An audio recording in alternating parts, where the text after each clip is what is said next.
Nous avons la joie d'avoir encore aujourd'hui l'homme de Dieu, Pasteur Moïse, pour notre entretien, c'est dans la parole de Dieu. Bonjour, Pasteur Moïse. Bonjour, Pasteur Félix. J'ai à cœur de lire ce verset de 1 Roi, chapitre 17, au verset 24. Dans l'Ancien Testament, 1 Roi, chapitre 17, au verset 24. Et la femme dit à Élie, « Je reconnais maintenant que tu es un homme de Dieu et que la parole de l'Éternel dans ta bouche est vérité. » Amen. J'ai eu à cœur de lire ce passage, c'est selon les témoignages d'édification, de joie pour les 2 derniers entretiens que nous avons eus et aussi pour les prédications que les enfants de Dieu ont entendues. Ils ont été vraiment édifiés et il reste encore quelques questions où nous voulons que la parole du Seigneur dans ta bouche soit la vérité parmi nous. Amen. Et qu'elle puisse éclairer le peuple de Dieu. D'emblée, je voudrais lire la première question qu'un frère a pu donner. Un prédicateur doit-il passer par la théologie pour prêcher la parole de Dieu? Doit-il passer par la théologie? Absolument. Merci bien, pasteur. Avant de répondre à cette question, je voudrais lire avec vous ce psaume, le psaume 119, avant d'adresser quelques mots de prière au Seigneur. Psaume 119, à partir du verset 27. Fais-moi comprendre la voie de tes ordonnances, et je méditerai sur tes merveilles. Mon âme pleure de chagrin, relève-moi selon ta parole. Éloigne de moi la voie du mensonge et accorde-moi la grâce de suivre ta loi.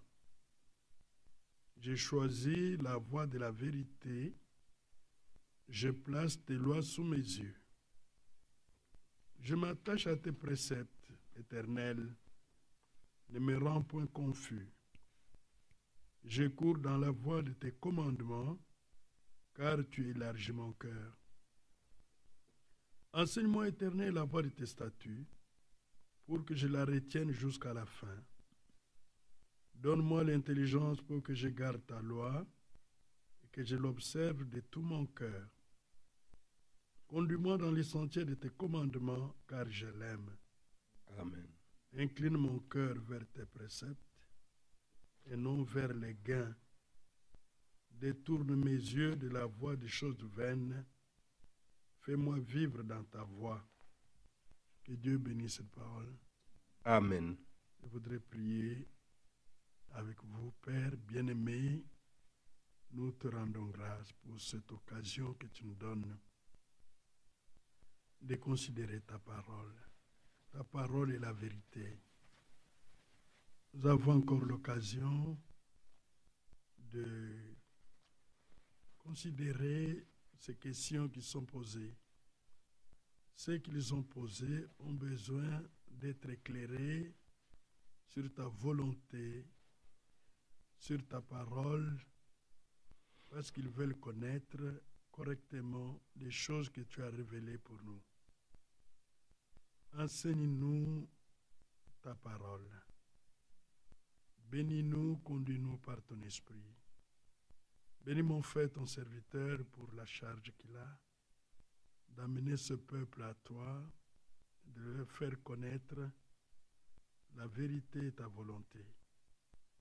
Nous te recommandons ce moment, Père Céleste. Bénis-nous dans le nom de Jésus-Christ, notre Sauveur. Amen. Amen. Un prédicateur doit-il passer par la théologie? Vous savez, notre évangile, c'est un évangile biblique. Et notre foi est basée sur l'enseignement biblique, et sur le témoignage des hommes que Dieu a appelés avant nous pour les servir. Quand nous voyons dans l'Ancien comme dans le Nouveau Testament, nous ne voyons aucun prophète ou aucun apôtre qui est allé apprendre l'évangile à l'école. Je précise l'école de théologie. Je crois que les véritables serviteurs de Dieu, eux, ils sont à l'école. Ils sont à l'école du royaume de Dieu. Parce que là, c'est Dieu lui-même qui enseigne ses serviteurs, qui leur révèle sa volonté et qui leur donne le pouvoir, le mandat d'aller annoncer les voies de Dieu. Dans Galates chapitre 1er, nous voyons ce que Paul raconte de son témoignage et de la manière dont il avait reçu de la part de Dieu l'évangile qu'il était en train de prêcher. Galates chapitre 1er, à partir du verset 11. Je vous déclare, frères, que l'évangile qui a été annoncé par moi n'est pas de l'homme. Car je ne l'ai ni reçu, ni appris d'un homme, mais par une révélation de Jésus-Christ. Amen. Paul était l'apôtre des païens. Il était prophète, il était apôtre, il était messager de l'église d'Éphèse. Paul, avant de commencer à annoncer l'évangile, il avait suivi les enseignements de la loi dans Acte 22. Et nous allons voir ce que cet enseignement a produit en lui. Acte 22.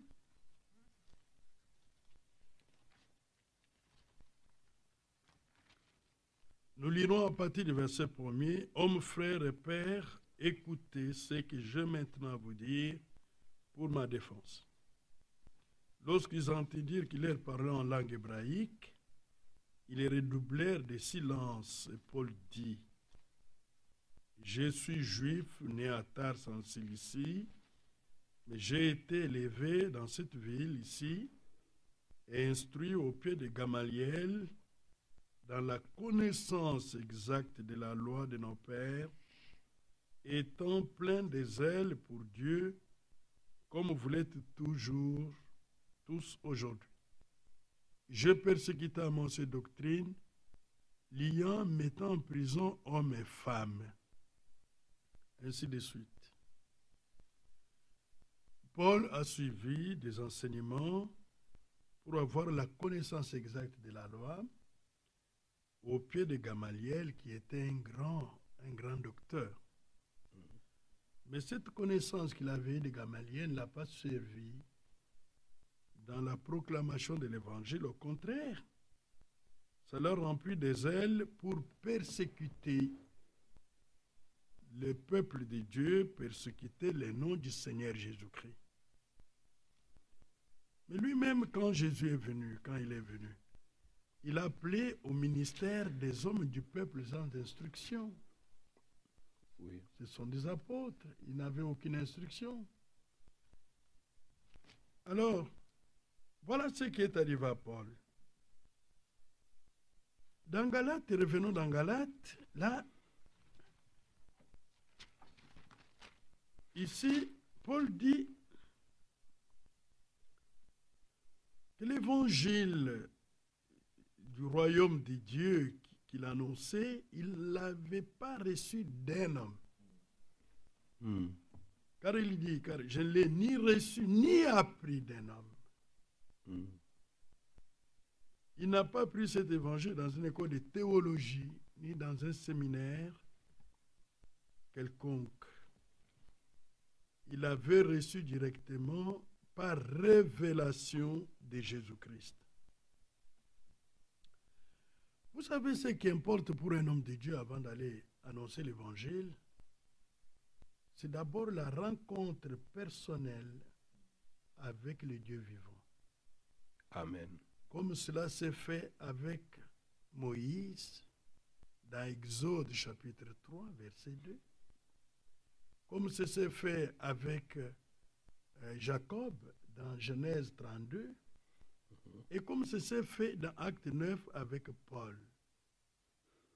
L'homme doit d'abord faire l'expérience de rencontre personnelle avec le Seigneur, expérimenter le salut et se mettre à l'école du Saint-Esprit qui doit lui révéler les choses qu'il doit aller annoncer, enseigner. Lorsque nous continuons ici ce verset de Galates, verset 13, vous avez su en effet quelle était autrefois ma conduite dans le judaïsme, comme je persécutais à outrance, ravageais l'église de Dieu, et comment j'étais plus avancé dans le judaïsme que beaucoup de ceux de mon âge, de ma nation, étant animé d'un zèle excessif pour les traditions de mes pères. Mais lorsqu'il plut à celui qui m'avait mis à part dès le sein de ma mère et qui m'a appelé par sa grâce, Amen. de révéler en moi son Fils, Oui. afin que je l'annonçasse parmi les païens, aussitôt je ne consultais ni la chair, ni le sang. Amen. Amen. Oui. Il était à l'école du Seigneur pour des choses qu'il devait annoncer. Le Seigneur lui avait révélé Jésus-Christ, d'abord pour le salut, et ensuite il lui a confié l'évangile pour qu'il aille l'annoncer aux païens. Ici, il le dit bien ici, au vers chapitre 2, Dieu donne l'évangile d'une manière surnaturelle à ses serviteurs pour l'annoncer. Chapitre 2, il dit, 14 ans après, premier verset, je montai à de nouveau à Jérusalem avec Barabbas, ayant aussi pris Tite avec moi. Et ce fut d'après une révélation que je montais. Je leur exposai l'évangile que j'ai prêché parmi les païens. Je l'exposais en particulier à ceux qui sont les plus considérés, afin de ne pas courir ou avoir couru en vain. Verset 6. Ceux qui sont les plus considérés, quels qu'ils aient été jadis, cela ne m'importe pas. Dieu ne fait exception de personne. Oui. Ceux qui sont les plus considérés ne m'imposèrent rien. Au contraire, voyant que l'évangile m'avait été confié. Oui, l'évangile lui a été confié. Un véritable homme de Dieu aujourd'hui, l'évangile doit lui être confié. Lui, l'évangile a été confié pour les incirconcis et Pierre pour les circoncis. Alors, c'était le même Seigneur qui a appelé Pierre, avait appelé Paul, mais ils les ont envoyés dans des contrées différentes, mais c'était le même évangile du même Seigneur. Alors, nous devons apprendre du Seigneur. Dans Jean 6, les gens ne veulent pas revenir au Seigneur pour avoir son enseignement. Jean 6, verset 42. Ils ont écouté Jésus. Il disait, n'est-ce pas là Jésus, le fils de Joseph, celui dont nous connaissons le père et la mère? Voilà, il les connaissait mal, mais selon la chair. Comment donc dit-il, je suis descendu du ciel? Jésus leur répondit, ne murmurez pas entre vous.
Le maître leur répondit, c'est un ennemi qui a fait cela. Et les serviteurs lui dirent, veux-tu qu'on aille? Veux-tu que nous allions l'arracher? Non, dit-il, de peur qu'en arrachant l'ivraie, vous ne déraciniez en même temps le blé. Laissez croître ensemble l'un et l'autre jusqu'à la moisson. Et à l'époque de la moisson, je dirai au moissonneur, arrachez d'abord l'ivraie et liez-la en gerbe pour la brûler, mais amassez le blé dans mon grenier. Amen. Amen. Jésus, c'est comme c'est une parabole, c'est qu'il y a un mystère derrière, il doit pouvoir nous les révéler. Nous sommes dans le même chapitre, verset 34. Jésus dit à la foule toutes ces choses en parabole. Il ne lui parlait point sans parabole, afin que s'accomplisse ce qui avait été annoncé par les prophètes.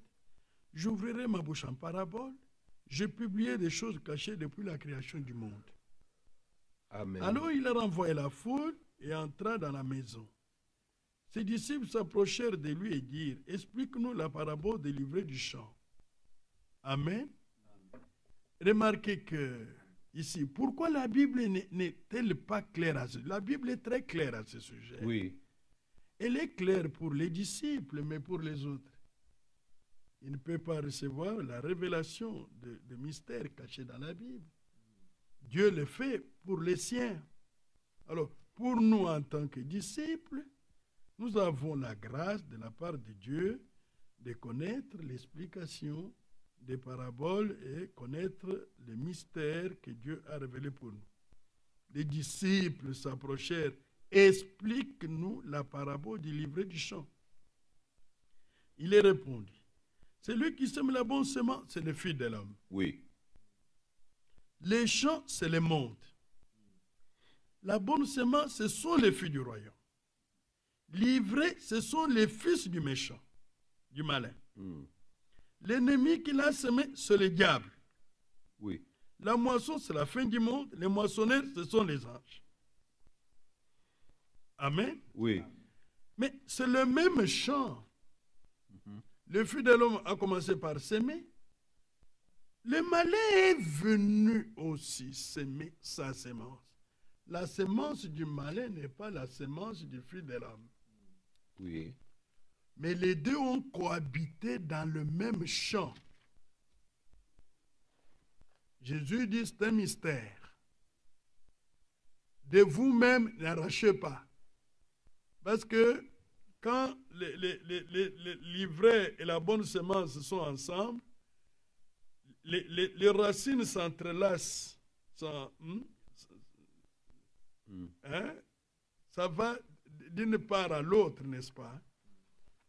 En voulant arracher, vous risquez, en voulant arracher l'ivraie, vous risquez d'arracher aussi la bonne semence. Le Seigneur a dit, laissez-les croître ensemble. Là, nous comprenons que dans le monde, Dieu a eu ses enfants, le diable a eu ses enfants. C'est dans Genèse que nous saurons comment cela a pu avoir lieu. Dans le monde entier. Dans le monde. Dans le monde. Dans l'Église, mêmement. Mais maintenant, Genèse, lorsqu'on parle des fruits, là, on nous montre de quelle manière Satan a injecté sa semence. Il a introduit sa postérité dans le monde. Ici, vous voyez ce qu'il dit. Ce sont les fils du malin. Ce ne sont pas des bêtes. Non, non. Ce sont des hommes, non? Oui. Les filles du royaume, ce sont des hommes. Mais vous ne pouvez pas de vous-même découvrir que celui-là est fils de Dieu, celui-là est un fils de Satan. Il y a des critères, on va voir, qu'il y a des caractéristiques fondamentales que la Bible a données.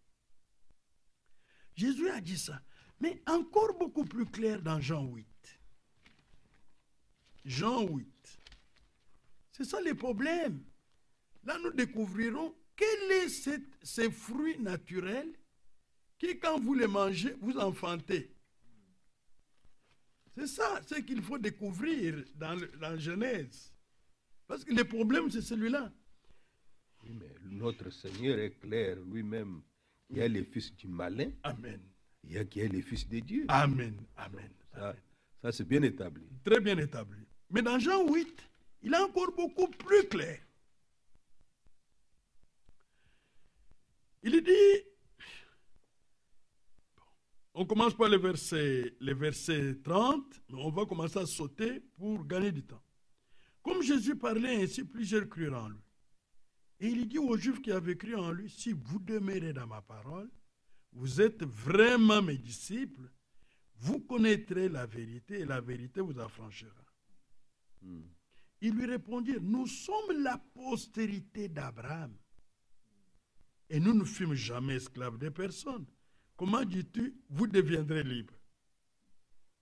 En vérité, je vous l'ai dit. Et remarquez que Jésus dit en vérité, c'est dans son attribut de Dieu prophète qu'il parle.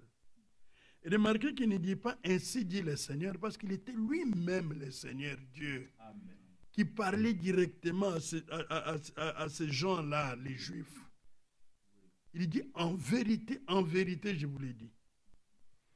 Il répliqua à Jésus, quiconque se livre au péché, esclave du péché. Oui. Verset 36, si donc les fils vous affranchissent, vous serez réellement libres. Dites Amen. Amen. Je sais que vous êtes la postérité d'Abraham, selon la chair. Mais vous cherchez à me faire mourir parce que ma parole ne pénètre pas en vous. Voilà la caractéristique des fils du Satan. C'est ça. Oui, la parole ne pénètre pas en vous. Je dis ce que j'ai vu chez mon père. Et vous, vous faites ce que vous avez entendu de la part de votre père. Mais c'est qui est leur père? Il lui répondit, notre père c'est Abraham. Jésus leur dit, si vous étiez enfant d'Abraham, vous feriez les œuvres d'Abraham. Abraham a cru, Abraham a obéi. Abraham n'a pas résisté à la parole de Dieu. Abraham a cru, il a obéi. Oui. Mais maintenant, vous cherchez à me faire mourir. Moi qui vous ai dit la vérité que j'ai entendue de Dieu. Cela, Abraham ne l'a point fait. Abraham n'a pas crucifié la vérité. Jésus était la vérité, il était la parole faite chair. Oui. Abraham a cru la parole de Dieu. Vous faites les œuvres de votre Père. Ils lui dirent, nous ne sommes pas des enfants illégitimes. Nous avons un seul Père, Dieu. Jésus leur dit, si Dieu était votre Père, vous m'aimeriez. Oui. Car c'est de Dieu que je suis sorti et que je viens. Ça. Je ne suis pas venu de moi-même, mais c'est lui qui m'a envoyé. Ici, il parle en tant qu'envoyé. Il parle en tant que fils, il parle en tant qu'envoyé. Amen. Oui. Pourquoi ne comprenez-vous pas mon langage? Parce que vous ne pouvez écouter ma parole. Amen. Oui. En allemand, vous ne pouvez supporter ma parole. Vous voyez les caractéristiques de ces semences-là?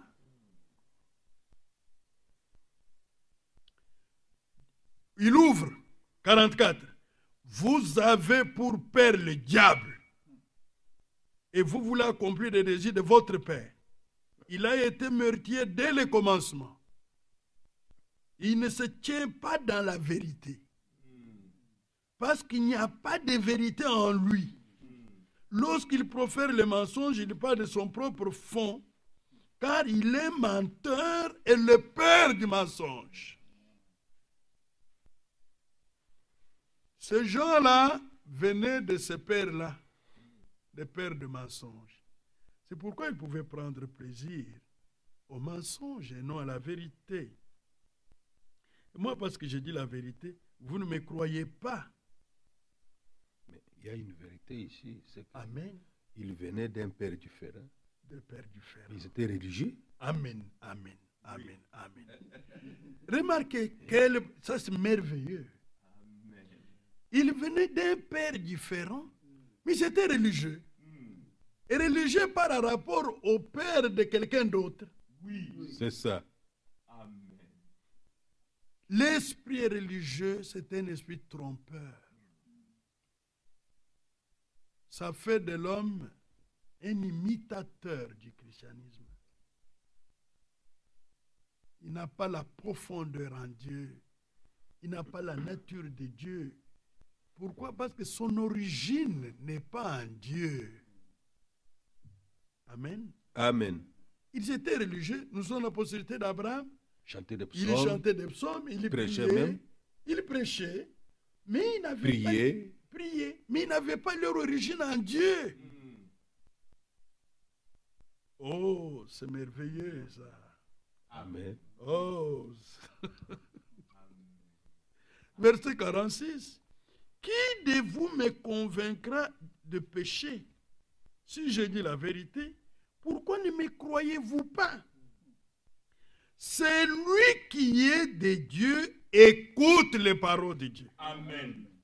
Oui. Vous n'écoutez pas parce que vous n'êtes pas de Dieu. Amen. Non, ça c'est tranché. Amen. Dieu a tranché ici. Oui. Amen. Non, ça sont les paroles du Seigneur. Amen. Amen. Amen. Amen. Amen. Amen. Seigneur Jésus. Hein? Oui. Là, il a mis un point final. C'est fini. Il a établi les critères pour reconnaître la postérité de l'ennemi. Ça, c'est merveilleux. Mais si vous lisez, il y a encore un critère dans Jean 18. Jean 18.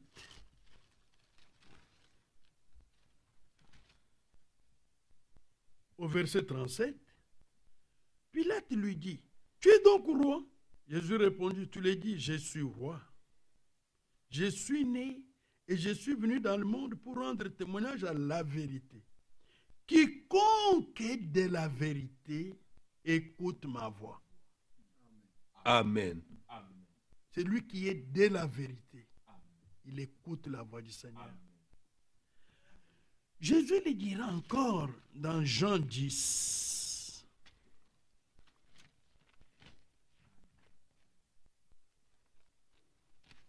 Remarquez que Jésus dit des choses précises, profondes, que nous devons croire, connaître. Jean 10, je suis au verset 26. Mais vous ne croyez pas parce que vous n'êtes pas de mes brebis.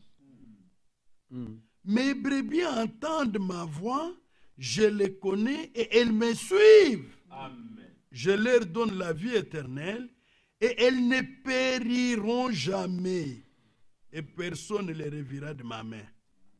Mon Père qui me les a donnés est plus grand que tous. Et personne ne peut les ravir de la main de mon Père. Amen. Oui. Verset 30. Moi et le Père, nous sommes un. Oui. Amen. Oui. Bien-aimés dans le Seigneur, vous avez vu Jésus en tant que Dieu le Seigneur manifesté en chair, en tant que fils de l'homme, en tant que prophète, il pouvait discerner d'où est venue cette postérité. Une race des hommes et des femmes et religieux qui sont au milieu de la race des dieux, qui chantent, qui crient, qui gênent même, parce que dans la Bible, là, il gênait des fois la semaine. Il faisait ça. Mais leur origine ne vient pas de la vérité. Leur origine ne vient pas de Dieu. Genèse va nous dire comment cela est arrivé. Mais je voudrais, Oui, en rapport avec cela, comprendre que si cette race-là oui, ne reçoit pas les paroles de Dieu, ne croit pas les paroles de Dieu, comme le Seigneur l'a dit, oui, c'est que l'opposé, c'est que ceux qui sont de Dieu écoutent la parole de Amen. Dieu, reçoivent la parole de Dieu. Amen. Ceux qui sont de Dieu reçoivent la parole Les de Dieu. fils de Dieu, les filles de Dieu. Écoutent la parole de Dieu. Ils ne résistent pas à la parole de Dieu. Parce que leur origine est dans la parole de Dieu. Oui. Ils sont nés de la sémence de Dieu. Ils ne peuvent pas s'opposer à la parole de Dieu. Amen. Oui. Regardez encore, frères bien-aimés, dans Jean-Baptiste décèle cette sémence, cette postérité. Jean-Baptiste, Luc chapitre 3.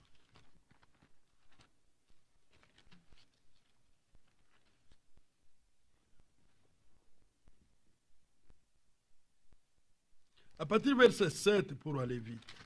Il disait donc à ceux qui venaient en foule pour être baptisés par lui, race de vipères, qui vous a appris à fuir la colère à venir. Produisez donc des fruits dignes de la repentance, et ne vous mettez pas à dire en vous-même, nous avons Abraham pour père, car je vous déclare que de ces pierres, Dieu peut susciter des enfants à Abraham. Déjà, la cognée est mise à la racine des arbres. Tout arbre, donc, qui ne produit pas de bons fruits sera coupé et jeté au feu. Ah, là, il y a quelque chose qui nous ramène dans le livre de Genèse ici. Vous avez vu? Il prétendait être la postérité d'Abraham. Maintenant, il se prétend être du message. Il prétend connaître la vérité. Ainsi de suite. Mais leur origine n'est pas en Dieu. Maintenant, regardez dans le langage de Paul, de Pierre, de Jean-Baptiste. Race des vipères, race du serpent. Vous voyez? Amen. Ce n'est pas la race de Dieu. Acte chapitre 17, nous sommes de sa race. Amen. Oui. Mais ici, c'est une autre race. Amen. Alors, si nous sommes de sa race, nous ne pouvons pas penser que la divinité soit semblable à de l'or, ainsi de suite. C'est Acte 17, vous pouvez lire, vous trouverez encore ça. Race de vipères, la race du serpent, qui vous a appris à fuir la colère à venir. La colère là, elle est pour vous. Vous tentez de fuir, vous ne fuirez pas. Elle vous ramassera. Bon, mais maintenant, il parlait aux hommes. Il introduit le concept d'un arbre. Tout arbre donc qui ne produit pas de bons fruits sera coupé et jeté au feu. L'arbre ici représente l'homme. Le fruit représente les œuvres. Le fruit représente les œuvres. Oui. L'arbre peut typifier un homme. Les fruits représentent les œuvres. Ça peut aussi typifier un peuple. C'est pourquoi Israël, dans la Bible, est appelé un figuier. Le figuier. Alléluia. Amen. Alors, l'arbre. Maintenant, quand on parle de l'arbre dans le jardin d'Éden, nous allons retourner là-bas, mais c'est pour découvrir comment Satan a pu introduire ses enfants dans le monde. Là, vous comprendrez que ce n'est pas par la bouche. Ce n'est pas par la bouche. C'est-à-dire en mangeant un fruit. Par la bouche. Comme on mange la pomme. Non, comme on mange la pomme. Ce n'est pas dans la bouche que les enfants viennent au monde. Remarquez que nous allons le voir dans Genèse.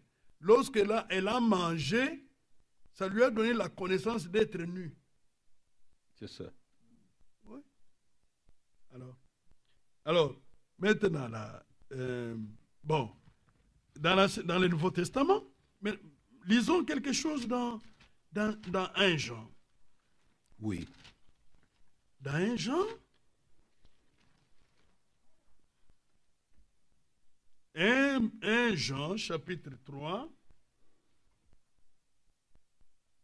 lisons à partir du verset 11. Il y a un détail important qui est soulevé là. Car ce qui vous a été annoncé et ce que vous avez entendu dès le commencement, c'est que nous devons nous aimer les uns les autres. Là, nous disons Amen. Amen. Parce que l'amour est de Dieu, n'est-ce pas? Oui. Et n'est pas ressemblant à Caïn, qui était du malin, Oui. et que tua son frère. Et pourquoi le tua-t-il? Parce que ses œuvres étaient mauvaises et celles de son frère étaient justes. Caïn a existé dans la Bible, dans les livres de Genèse. Oui, c'était l'enfant. L'enfant qui était né d'Ève. d'Ève. Oui. Et quand vous lisez, vous croirez que Adam avait, Caïn avait pour père Adam. Maintenant, l'Esprit révèle ici l'origine, le père de Caïn. Oui. C'est pourquoi vous ne trouverez nulle part dans la Bible, dans la généalogie d'Adam, Caïn. Vous ne trouverez nulle part. Dans la Bible. Dans la Bible, vous ne trouverez nulle part. Dans l'Ancien et dans le Nouveau Testament, vous ne trouverez pas Caïn dans la généalogie d'Adam. Je pense que si cela est possible, il faut que les frères et sœurs, quiconque écoutera cette vidéo, cette interview, puisse voir cela dans les Écritures. Oui, il peut voir dans les Écritures. Prenons d'abord dans le Nouveau Testament.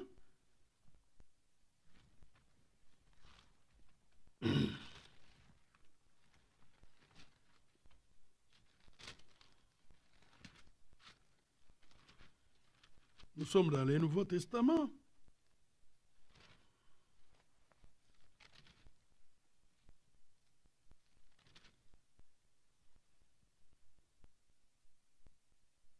Voilà. Luc chapitre 3, versets 23 à 28.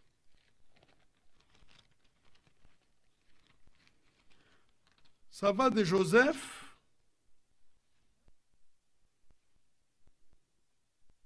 le mari de Marie, jusqu'au 38 à Adam. Regardez, il est écrit d'Enoch, fils de Seth, fils d'Adam, fils de Dieu.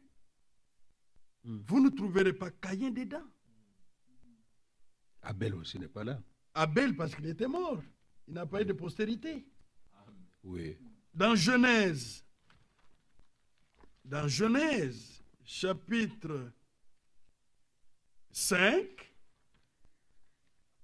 si vous lisez au chapitre 3, chapitre 4, à partir du verset 17, vous trouverez la postérité de Caïn. Mais si vous lisez chapitre 5, vous trouverez la postérité d'Adam. Caïn n'est pas dedans. Genèse 5, à partir du premier verset, vous ne trouverez pas Caïn dedans.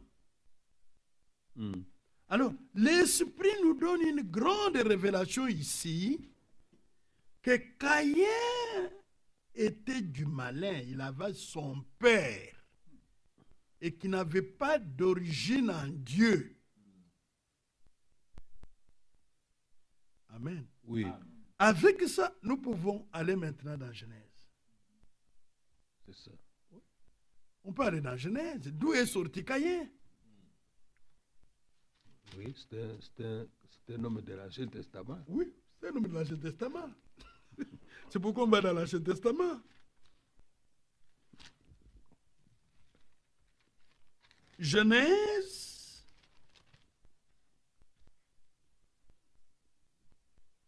Prenez d'abord Genèse chapitre 1er.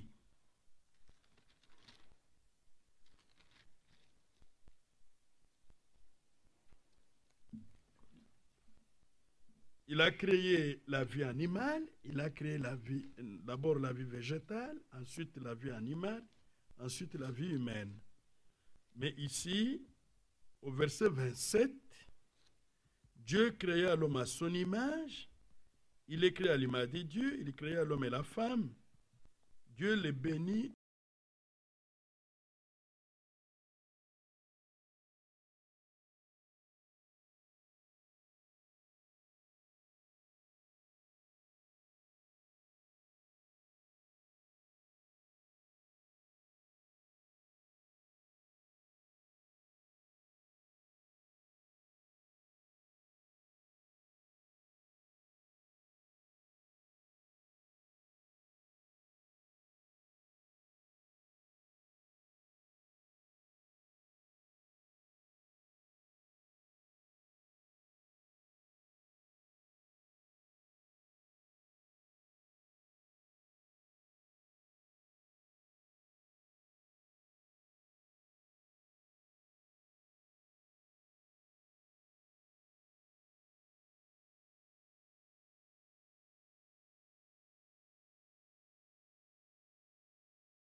au raisonnement. Mais la foi ne marche pas avec les raisonnements. Non. La foi est une révélation. Amen. Vous ne mangerez pas de tous les arbres du jardin. Vous comprenez la question? Il a piégé la femme là-bas. De tous les arbres du jardin. Vous ne mangerez pas de tous les arbres du jardin.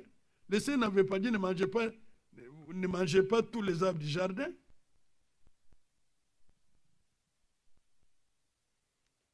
La femme répondit au serpent, nous mangeons du fruit des arbres du jardin. Jusqu'à là, elle était dans le bon, non? Mais quant au fruit de l'arbre qui est au milieu du jardin, Dieu a dit, vous n'en mangerez point, vous n'y toucherez point. Dieu n'a pas dit, vous n'y toucherez point. Elle a ajouté, de peur que vous ne mouriez, parce que pendant qu'il parlait avec le serpent, c'est le diable qui parlait au travers du serpent. À force d'écouter ces discours faux, la mauvaise influence est venue sur elle. Elle a commencé, elle a perdu l'orientation, elle a commencé à voir comme le serpent voyait. C'est pourquoi ne vous mettez pas à écouter les choses fausses. Vous finirez par les croire. Et la mort entrera en vous. C'est ça. Ouais. Les fausses doctrines. Les fausses doctrines, les interprétations personnelles particulières. Ça, il ne faut pas prêter oreille. Vous allez mourir. Dieu a dit, vous ne mangerez point, vous n'y toucherez point, de peur que vous ne mouriez. Alors le serpent dit à la femme, vous ne mourrez point. Il a nié, il a renié la parole qui est sortie de la bouche de Dieu. C'est pourquoi le Seigneur dit, il est le père des mensonges. C'est ça. Dès le commencement, il a tué Abel et il est le père des mensonges. Alors, maintenant, bien-aimés dans le Seigneur, ici, mais Dieu sait que, ça c'est le serpent qui parle. Elle était là écoutant toujours. Le jour où vous en mangerez, vos yeux s'ouvriront et que vous serez comme des dieux, connaissant le bien et le mal. Mais ça c'était vrai. Regardez comment il met, il prend une partie de vrai, les faux, il mélange ensemble. Il apporte pour séduire, tromper. Bon, mais maintenant ici, je désire affirmer une chose. Les péchés originels, ce n'est pas les fruits qu'ils ont mangés là, dont il est question. C'est les doutes à la parole de Dieu. Parce que manger, c'est la désobéissance à cause de l'incrédulité qui s'était déjà installée en elle. L'incrédulité et la désobéissance marchent ensemble. La foi et l'obéissance marchent ensemble. Quelle est cette connaissance que la femme n'avait pas pour qu'elle puisse désirer la voir du serpent? Parce qu'on leur a donné de manger tout. Hein? Il y a une connaissance qui ne leur a pas été révélée. C'est ça que le diable a amené par l'interprétation. La Bible dit, la femme vit que l'arbre était bon à manger et agréable à la vue et qu'il était précieux pour ouvrir l'intelligence. Elle prit de son fruit et en mangea. Elle en donna aussi à son mari qui était auprès d'elle et il en mangea. Maintenant, ils ont mangé les fruits, non? Quelles sont les conséquences? C'est là où il y a la lumière. Les yeux de l'un et de l'autre s'ouvriront. Si c'était une pomme, les pommes ouvrent l'intelligence de l'homme. Ils connurent qu'ils étaient nus. Ils connurent la connaissance d'être nus. Oui. Mais ils étaient nus avant. Pourquoi ils n'en faisaient pas un problème? Mais ici, la connaissance d'être nu, il l'a eu du serpent au travers du Satan. Nu, là, la bouche est toujours nue. Les pieds sont nus. C'est le sexe ici. Ça, c'est très important. Parce que le problème, c'est que comment la postérité du serpent est entrée dans le monde? Ce sont des hommes comme nous. Peuvent-ils sortir par les oreilles? On pénètre un homme par les oreilles. On pénètre un homme par la bouche. C'est ça le problème ici. Oui. Qu'est-ce qu'ils ont fait? Ayant cousu de feuilles de figuier, ils s'enfuirent de ceinture. Voilà la religion. Ils ont voulu même cacher leur nudité. Ils ont voulu même se justifier. Non, l'homme, depuis la chute, doit aller à Dieu nu. C'est Dieu qui doit les revêtir. Amen.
La postérité du Satan.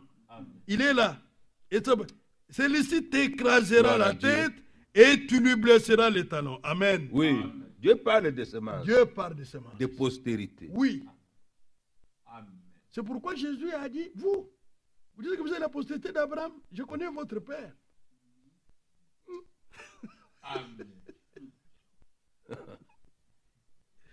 Maintenant, le verset 16, pour terminer, il dit à la femme, j'augmenterai la souffrance de tes grossesses. Alors, si c'est la bouche qui a mangé les fruits, pourquoi le châtiment n'a pas frappé la bouche? On devrait avoir les dents qui font mal et tout ça. Tu enfanteras avec douleur et tes désirs se porteront vers ton mari, mais il dominera sur toi. Amen. Oui. Bon, mais le dernier verset, c'est les Proverbes. Chapitre 30, verset 20.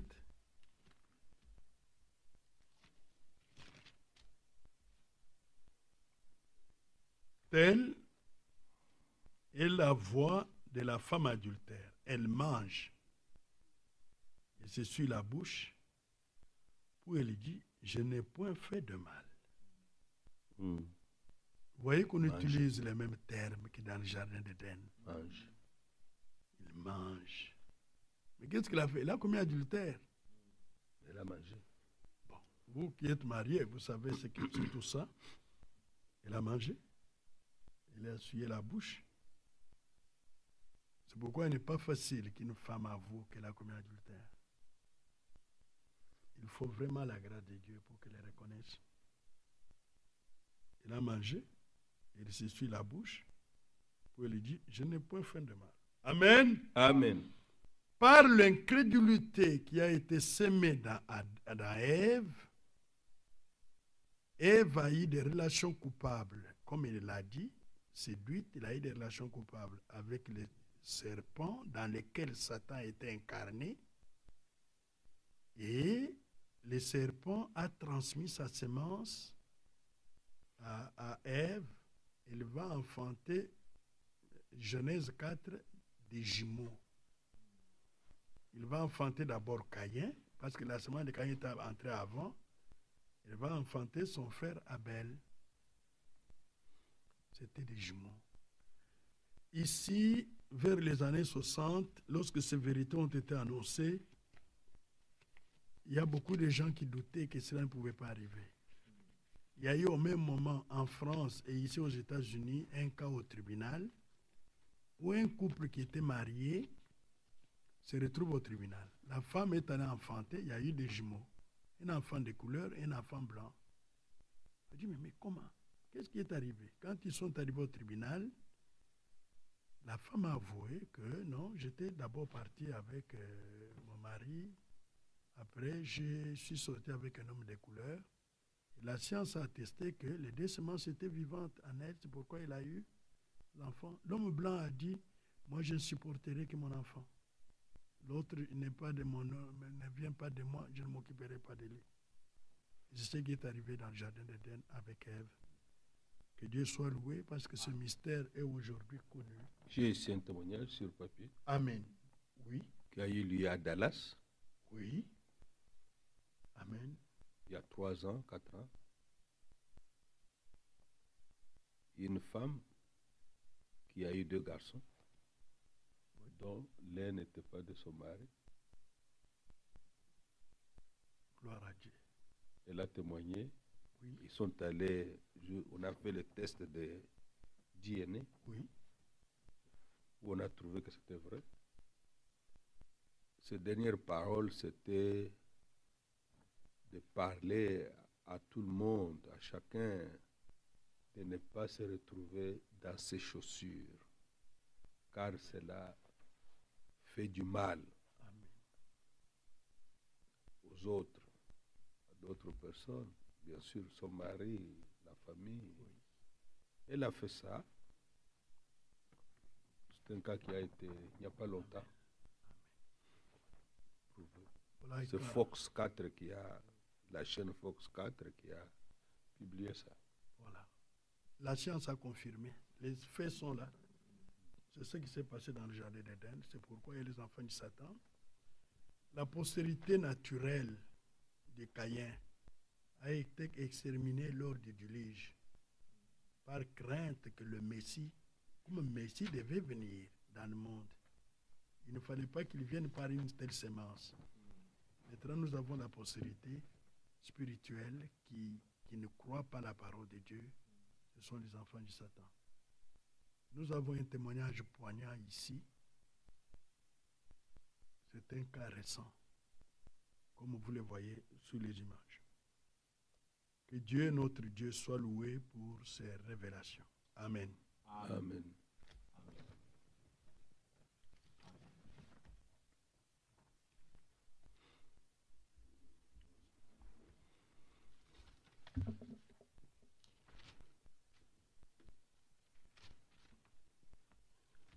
Dieu punit la désobéissance. Amen. Mais il y a une question ici. L'enfer est-il éternel? Les gens vont continuer à brûler dedans l'enfer, parce qu'il y a du feu là-bas, éternellement. Merci beaucoup pour la question. D'abord, le mot enfer n'est pas biblique. Dans les termes originels, il n'est pas biblique. Mais si nous voulons avoir la pensée de Dieu là-dessus, la réponse, elle peut déjà être donnée. Il y a un lieu qui a été créé par Dieu où les méchants seront châtiés. C'est ce que dans le langage courant on appelle enfer. Je crois qu'il y a quelques théologiens qui ont utilisé le mot enfer, mais le vrai mot c'est Guen.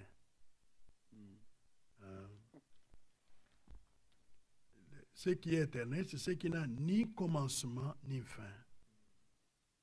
Alors, si ce lieu a été créé, c'est que ce n'est pas éternel.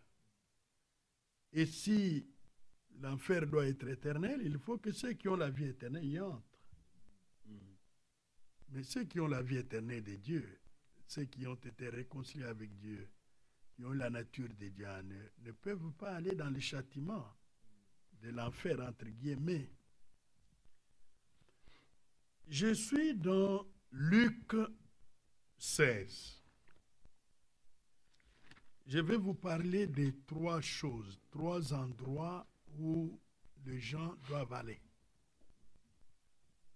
Si vous lisez dans Luc 16, vous trouvez l'histoire du pauvre Lazare et du riche, du riche, homme un homme riche. Lazare était pauvre, il souffrait beaucoup. Il avait un avantage que les riches n'avaient pas, c'est que lui avait en partage la foi d'Abraham. Amen. Il croyait Dieu, malgré qu'il n'avait pas d'argent, qu'il n'avait pas à manger, qu'il était malade, mais son âme faisait confiance en Dieu. Le riche, lui, avait beaucoup de biens. Il vivait dans la corpulence. La Bible dit, chaque jour, il menait une vie joyeuse et brillante. Mais après, le pauvre est mort. Il est mort avant les riches. Directement, c'est Jésus qui donne, c'est une parabole que Jésus lui-même donne. Il est pris jusque dans le sein d'Abraham. Quand le riche est mort, on l'a amené dans le séjour des morts.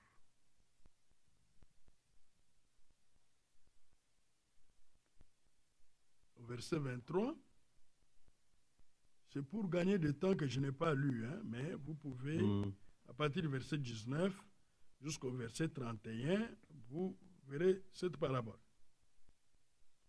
Là-bas, dans le séjour des morts, il était tourmenté. Tourmenté, n'avait pas de repos. Mais une chose étrange, c'est qu'il n'a pas perdu ses facultés humaines. Vous voyez? La mort ne change pas votre état. d'esprit. C'est ça. Si vous mourrez ivrogne, là-bas vous serez ivrogne. Si vous mourrez adultère, vous êtes adultère, c'est connu que vous êtes adultère là-bas. La mort ne change pas cet état des choses. Maintenant, l'homme riche commence à parler avec Abraham. Dans le séjour des morts, c'est qu'il y avait un endroit dans l'Ancien Testament qu'on appelait le séjour des morts, là où allaient les perdus. Mais dans le même séjour des morts, il y avait un endroit qu'on appelait les saints d'Abraham. Là où les croyants, les justes de l'Ancien Testament qui mouraient, leur âme allait attendre la rédemption là-bas. Mais ceux qui mouraient là, les méchants, ils allaient là où se dit séjour des morts. Ils étaient tourmentés. Alors il a négocié pour qu'Abraham puisse envoyer Lazare afin d'aller les rafraîchir, et ainsi de suite. On leur a dit, là-bas sur la terre, il y a Moïse et les prophètes.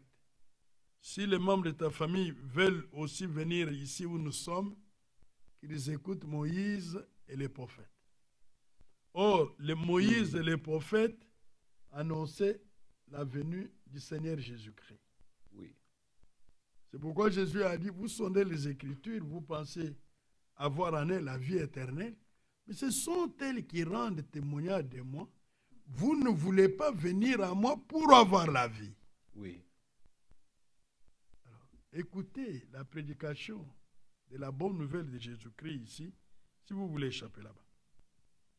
Les choses sont restées comme ça. Vous voyez, ici, quand vous allez lire, vous trouverez que les cultes après la mort ne changent rien à votre état.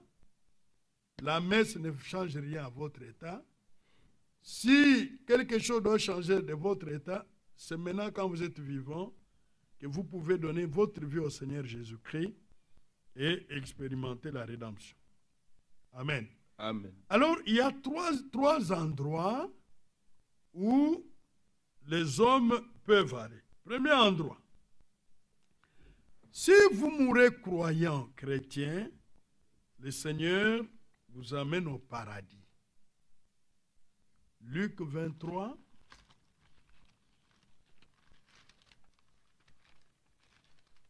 verset 43. Le paradis, c'est le séjour de bienheureux. Ceux qui sont sauvés, après leur mort, leurs âmes vont au paradis attendre là-bas le retour du Seigneur pour les élus.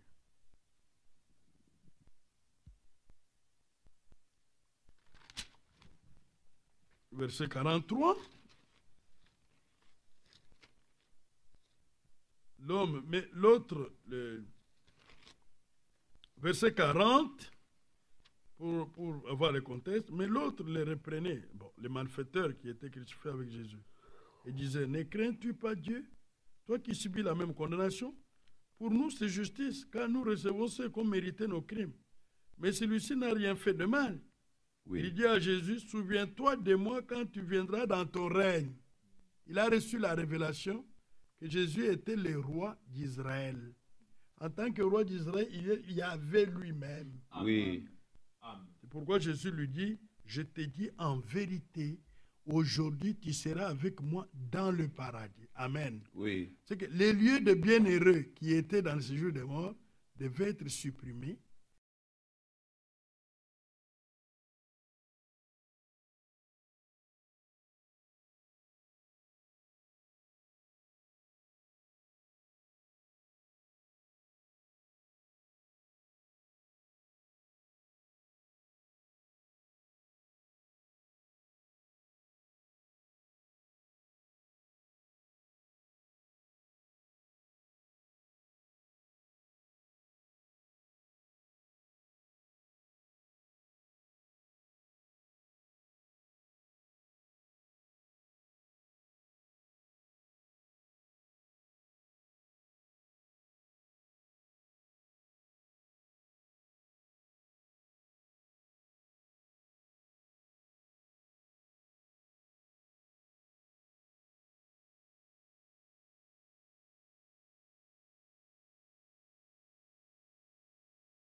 Amen. Oui. Alors, retenons que quand les méchants meurent, leurs âmes vont dans le séjour des morts où ils vont attendre le jugement.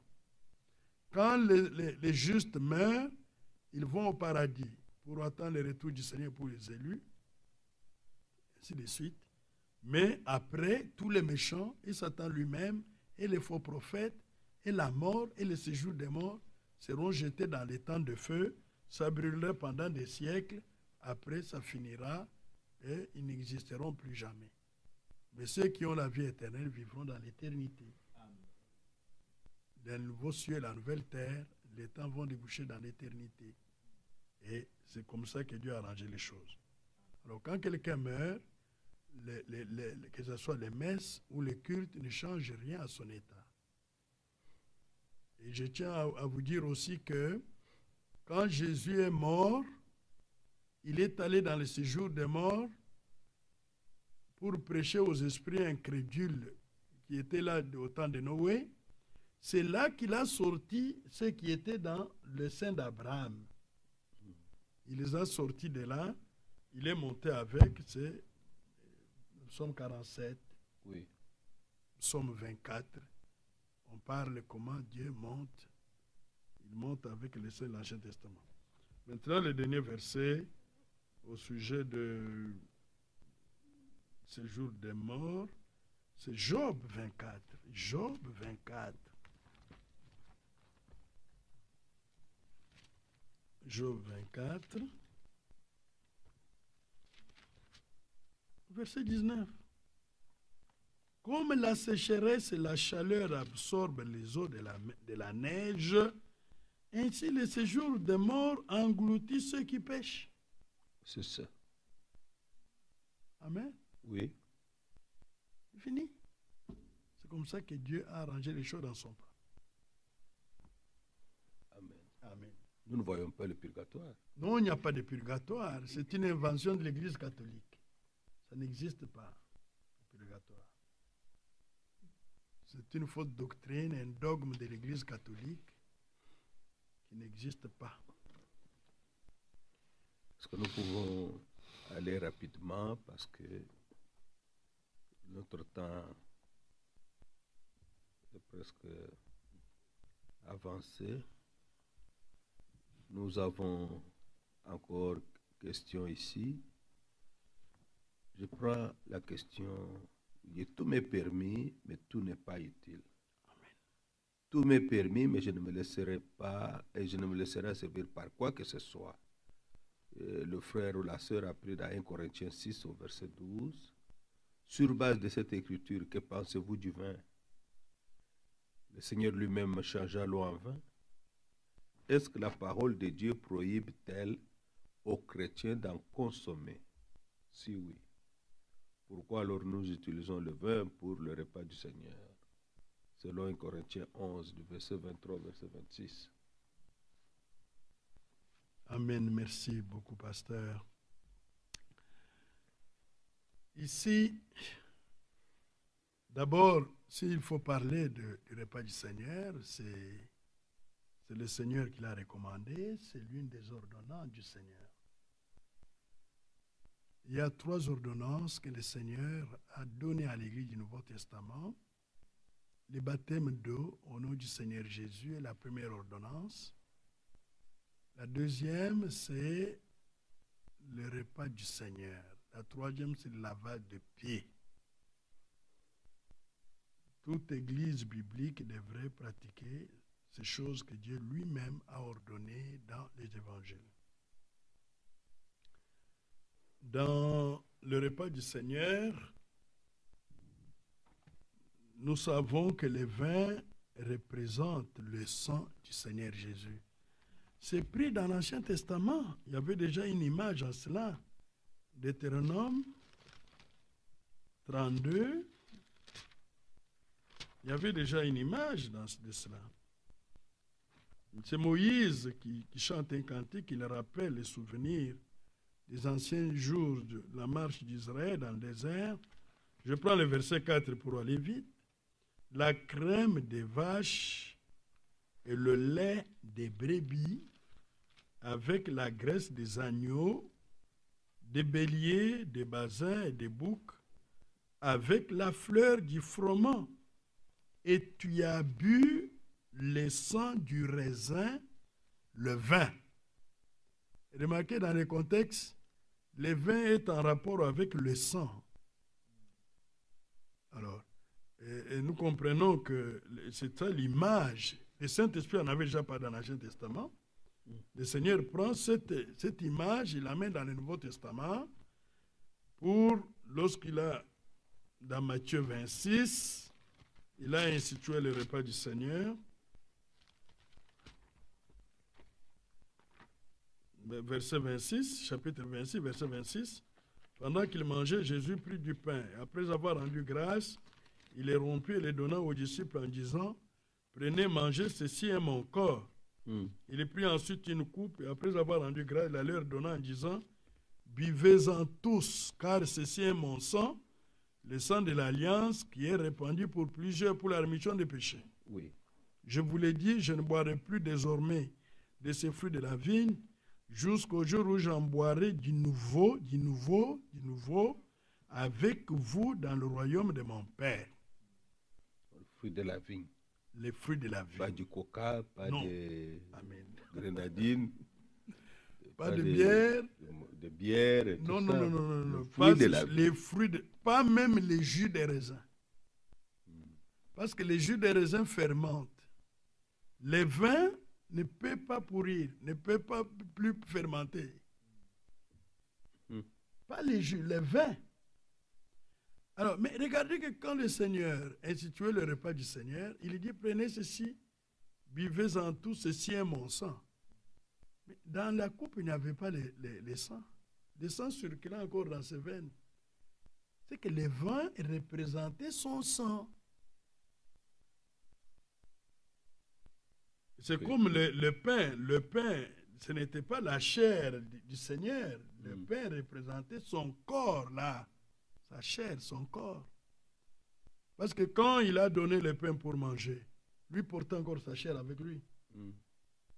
Alors, il y a une fausse doctrine dans l'Église catholique. Ils pensent que lors de l'Eucharistie, comme ils appellent, avec le tintement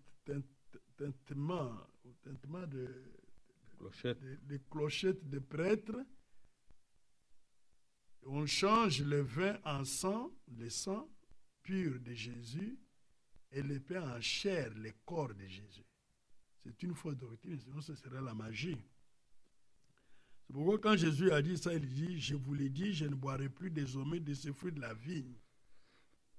Alors, dans le repas du Seigneur, nous ne buvons pas le sang de Jésus. Nous ne mangeons pas la chair. D'ailleurs, les goûts que vous sentez dans la bouche, c'est le vin, ce n'est pas le sang. C'est ça. Et c'est le pain, ce n'est pas la chair de Jésus. Mais le vin représente le sang du Seigneur Jésus, parce que le vin, au fur et à mesure qu'il est dur, il est très efficace. C'est comme le sang de Jésus, ça ne perd jamais son efficacité. Amen. Amen. Quand un pécheur vient là-bas, il est purifié et présenté à Dieu blanc comme la neige. Amen. Alors, c'est permis pour le repas du Seigneur. C'est le Seigneur qui l'a recommandé, n'est-ce pas? Mais aussi, dans 1 Timothée, chapitre 5,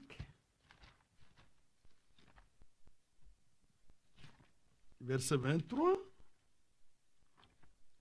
ne continue pas à ne boire que de l'eau, mais fais usage d'un peu de vin à cause de ton estomac et de tes fréquentes indispositions.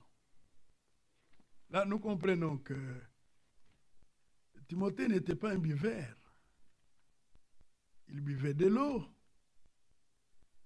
Mais il lui a été recommandé un peu de vin pour des raisons de santé. C'est ça. Aujourd'hui, le vin est utilisé dans les industries pharmaceutiques, dans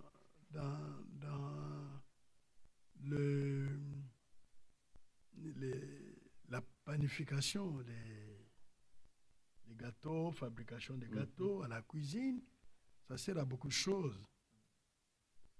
Alors, vous voyez, nous voyons que le vin, il est utile pour le repas du Seigneur. Il peut être utile pour des raisons de santé. Mais maintenant, les gens qui boivent,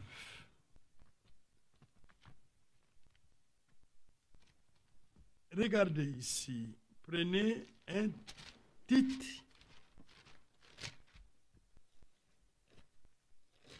chapitre 1er, verset 7. Car il faut que l'évêque soit irréprochable comme économe de Dieu, qu'il ne soit ni arrogant, ni colère, ni adonné au vin. J'aime ce que Paul écrit ici. Il dit adonné au vin. Parce qu'il a pris ça de l'Ancien Testament. Prenez Proverbe. Proverbe, chapitre 31.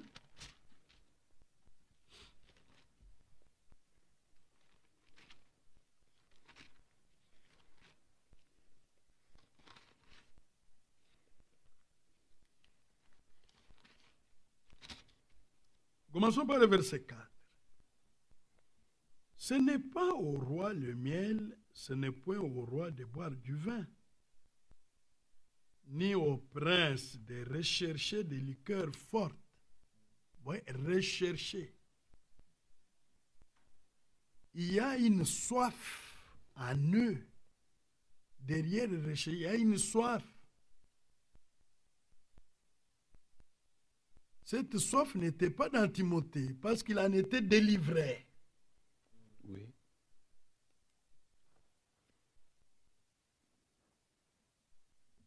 Pour l'utilité de santé, il lui a été recommandé de prendre un peu de vin. Il n'avait pas la soif.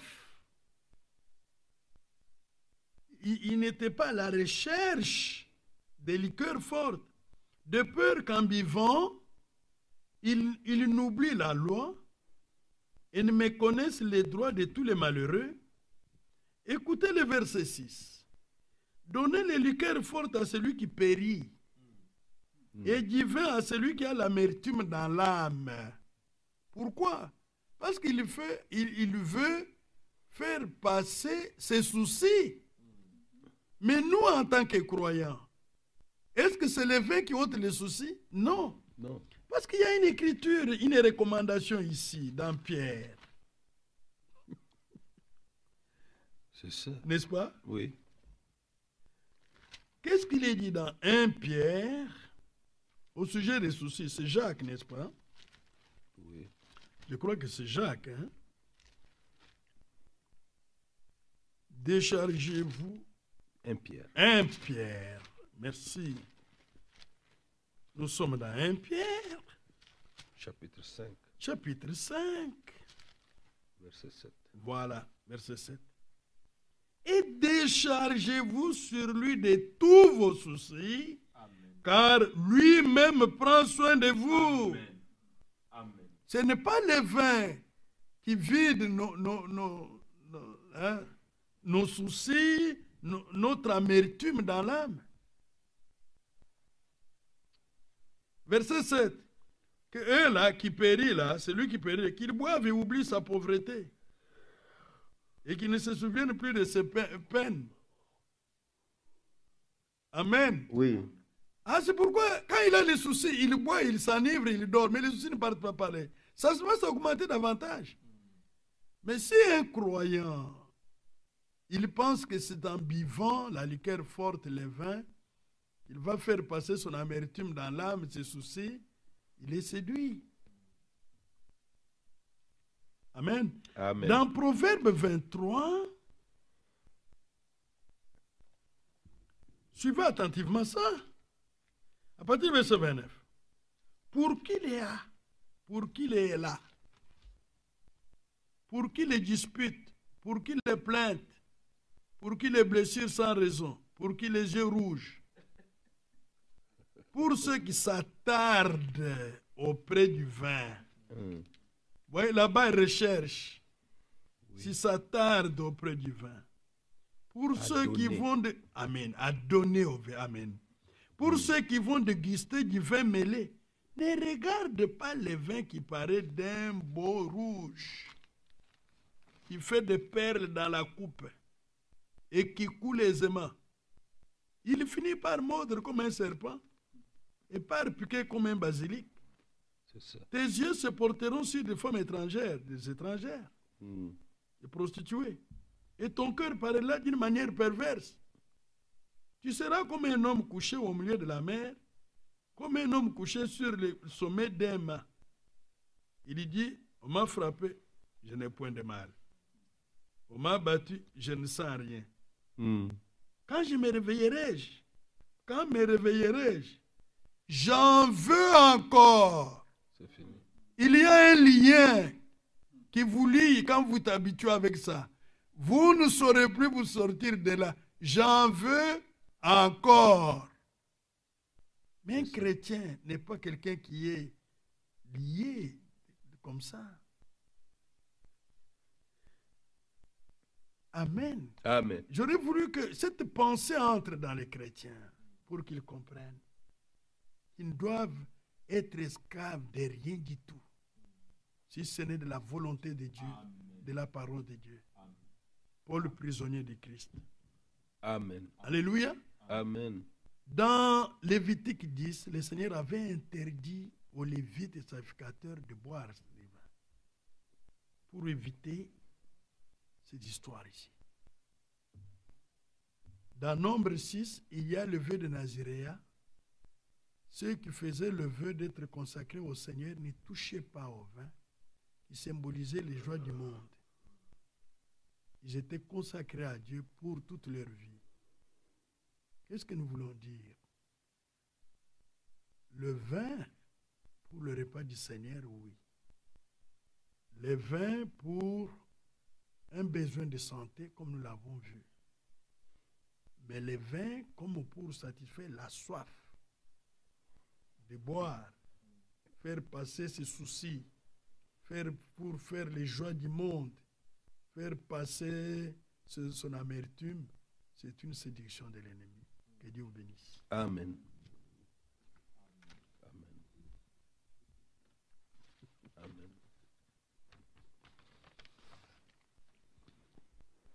Que Dieu soit loué. Amen. Amen. Pour toutes ces clartés venant directement des Saintes Écritures, de la Bible. Nous remercions le Seigneur pour cela. Pasteur, que Dieu vous bénisse. Amen, mon cher frère. Nous et mes voulons collègues. rendre grâce à Dieu Amen. pour ces paroles précieuses des lumières que nous venons de recevoir. Seigneur, notre Merci. Dieu, nous te remercions. Merci de tout cœur. Nous te rendons Dieu grâce des cieux.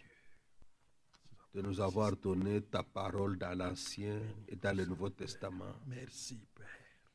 Merci pour l'évangile que tu as confié à Paul, Alléluia. à tous les apôtres. Oui. Merci pour la révélation de toi-même que tu as donnée aux prophètes dans Amen. l'Ancien Testament. Amen. C'est un grand héritage que tu nous as donné, Amen. afin que nous puissions te connaître Oui. et connaître ta volonté. Amen. Seigneur, le but est que chacun qui écoutera vienne à toi, Amen. qu'il soit sauvé. Alléluia. Car toi, tu veux que tous les hommes soient sauvés Oui. et parviennent à la connaissance de la vérité. Amen. Que tu puisses éclairer les tiens, Alléluia. ceux-là que tu as rachetés par ton sang précieux, Amen. et que tu puisses les maintenir dans la vérité de la Bible. Alléluia. Qu'ils se préparent pour ton retour, Oui. qu'ils soient sauvés, Alléluia. qu'ils soient bénis Amen. et qu'ils se réjouissent en toi. Amen. Seigneur, bénis ces paroles que nous avons entendues, Oui, Père. que ce soit la semence de vie pour chacun. Amen. Bénis ton serviteur que tu as utilisé Oui. pendant son séjour parmi nous Alléluia. pour édifier, pour éclairer, pour fortifier, encourager et ramener à toi tes brebis que toi tu as connues d'avance. Amen. Bénis ses projets, bénis son ministère, bénis sa famille. Oui. Seigneur, sois avec lui matin, Alléluia. soir et nuit, comme tu as été avec ceux qui ont marché avant nous. Oui. Que ta grâce et ta miséricorde reposent sur nous tous dans ton amour glorieux. Amen. Au nom de Jésus-Christ. Amen. Amen. Amen. Amen. Merci bien. l'homme de Dieu. Que Dieu bénisse Amen. beaucoup. Merci.